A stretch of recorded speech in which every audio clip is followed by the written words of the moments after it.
I thought we'd do a quick review today of this Ibanez 8-string classical guitar that I purchased about a year ago and have been playing steadily since then.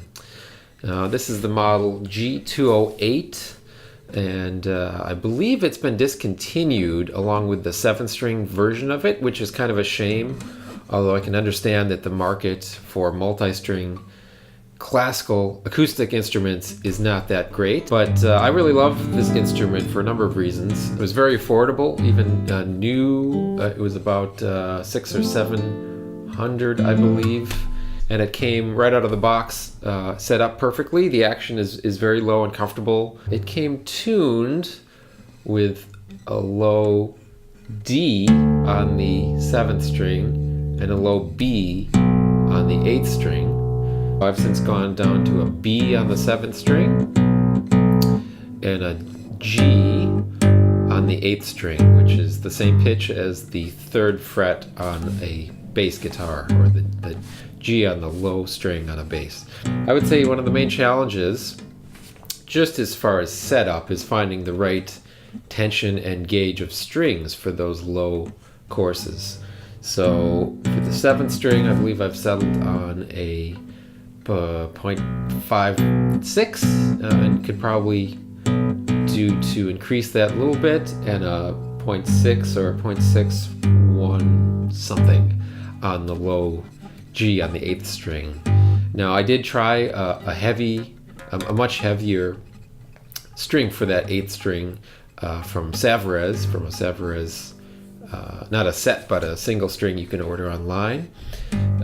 And although the tension was just fine, and it wasn't really that much more difficult to play, it barely fit through the hole in the bridge, so some modification would be needed there. But the main thing I disliked was that the sound was actually kind of tubby, and I think that just has to do with the fact that we're dealing with a guitar, a normal, classical guitar scale length, and not a longer bass, which would, scale length, which would be more appropriate for those pitches.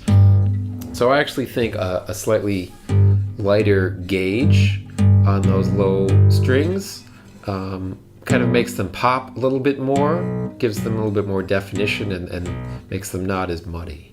It's really well put together. It's very neat. It's a solid spruce top, and the back and sides are laminated. I would say the neck is pretty slim in this direction, although it is very wide to accommodate those extra 2 strings, but it's very comfortable and slim to play, so it doesn't feel especially chunky for the left hand.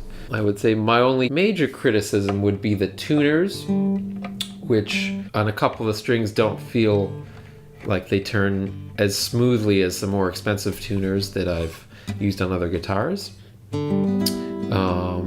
But those could be replaced, of course. And I think the sound is really good. It's a very loud instrument.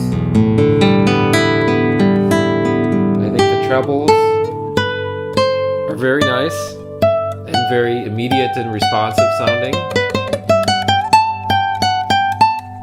Even in the higher register, there's a lot of sound to work with. And you notice immediately that any single note passage you play has this kind of extended reverb going on in the background from the other 7 strings vibrating sympathetically. So that's certainly something that's a lot of fun, but also for certain applications you might want to damp that and develop a technique where your thumb, if you're playing fingerstyle, covers the remaining strings that you're not playing in a single note passage.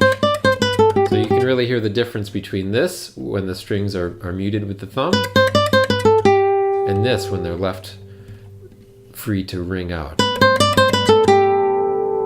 There's a huge difference there. The biggest initial challenge is the surprisingly steep learning curve when picking up the instrument, if you're familiar with the 6-string guitar. Even the basic chords are somewhat difficult to find initially. This is, of course, not a criticism of the instrument. It just takes some time getting used to it, and probably more than you will think. So if you reach down to play that open C major chord that you've been playing for years, you might overshoot and not be able to find the strings. And so that just takes a few weeks, a few months of just sitting and playing with it and not having any pressure of performing on the instrument right away. So instead of playing your C major with our traditional finger 3, 2, and 1, try transposing that low C on the 5th string down an octave.